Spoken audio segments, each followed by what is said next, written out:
Tesla 2.0 में आप सभी का स्वागत है। आज हम बात करेंगे सीटेट के में चाइल्ड डेवलपमेंट एंड पेडागॉजी के कुछ इंपॉर्टेंट क्वेश्चंस को लेके। तो चलिए शुरू करते हैं।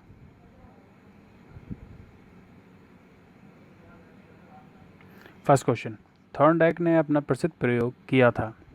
ऑप्शन ए कुत्ते पर, ऑप्शन ए बिल्ली पर, ऑप्शन बी कुत्ते पर, ऑप्शन सी कबूतर पर, ऑप्शन डी चिंपैंजी पर। जैसा कि हम सभी ने पढ़ा है, थॉर्नडाइक ने अपना प्रसिद्ध प्रयोग बिल्ली पर किया था।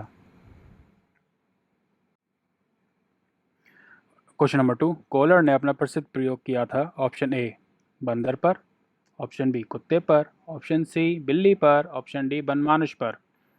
Option A is the right answer. Kohler ने अपना प्रसिद्ध प्रयोग बंदर पर किया था।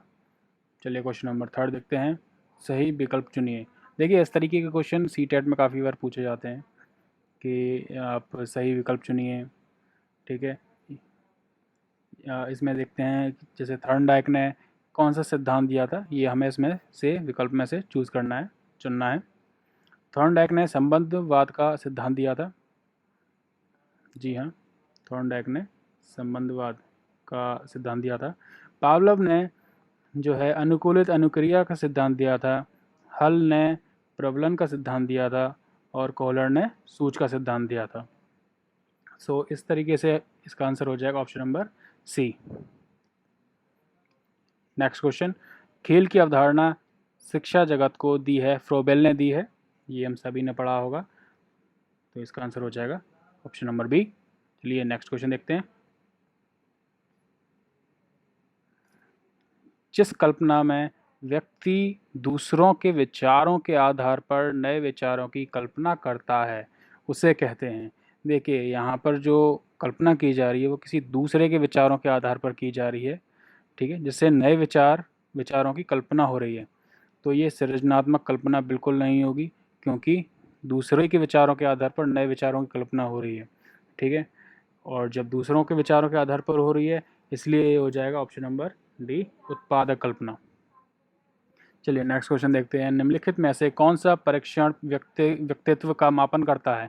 ये हम सभी ने पढ़ा होगा कि व्यक्तित्व का मापन TAT के द्वारा किया जाता है। चलिए नेक्स्ट क्वेश्चन देखते हैं। ये क्वेश्चन रिपीट हो गया है। क्वेश्चन नंबर 7, व्यक्तित्व व्यक्ति में उन मनोशारीरिक अवस्थाओं का गतिशील संगठन है जो उसके पर्यावरण के साथ अंत्य समझ से निर्धारित करता है। ये जो वर्डिंग है ये गॉर्डन आलपोर्ट के द्वारा कही गई हैं, इसलिए ऑप्शन नंबर हो जाएगा आपका सी आंसर। TAT से व्यक्ति का कौन सा गुण मापा जाता है? ये अभी हमने पढ़ा है, अभी क्वेश्चन आया था, व्यक्तित्व को मापा जाता है। नेक्स्ट क्वेश्चन, जिन पियाजे ने बालक के संज्ञानात्मक विकास की कितनी अवस्थाओं का वर्णन किया है? जिन पियाजे के द्वारा 4 अवस्थाओं का वर्णन किया गया है।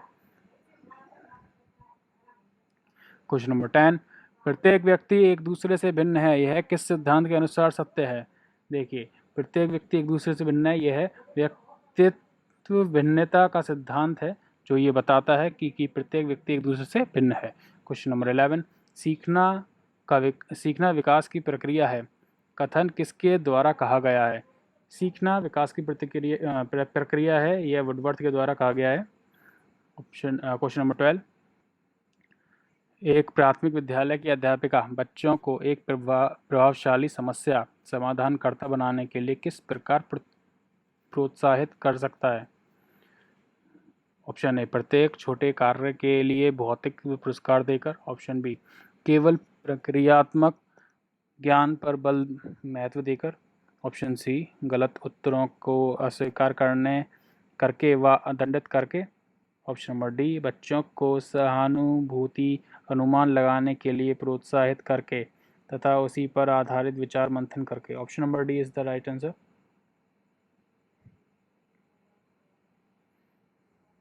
चलिए नेक्स्ट क्वेश्चन देखते हैं।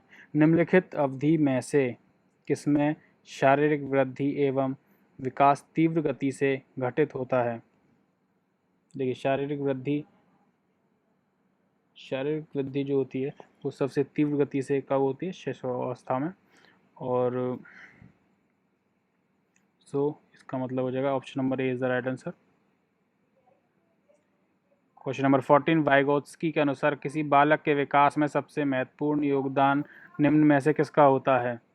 देखिए, बालक के विकास में सबसे महत्वपूर्ण योगदान जो वाइगोत्स्की ने के अनुसार है समाज का, क्योंकि वाइगोत्स्की का जितने भी सिद्धांत है वो सब समाजीकरण पर बेस्ड हैं। ठीक है, आप इससे भी ऐसे भी अंदाज़ा लगा सकते हैं कि बालक के विकास में जो वाइगोत्स्की के अनुसार महत्वपूर्ण योगदान है वो समाज का है। चलिए नेक्स्ट क्वेश्चन देखते हैं। क्वेश्चन नंबर 15, वाइगोत्स्की के अनुसार डैश के बाद डैश में लिंग संबंधी चेतना डैश हो जाती है। चलिए, इसका ऑप्शन नंबर सी होगा आंसर, क्योंकि वाइगोत्स्की के अनुसार बाल्यावस्था के बाद किशोरावस्था में लिंग संबंधी चेतना तीव्र हो जाती है। ओके, तो here it is. Thanks for watching, keep sharing and subscribe. Thank you.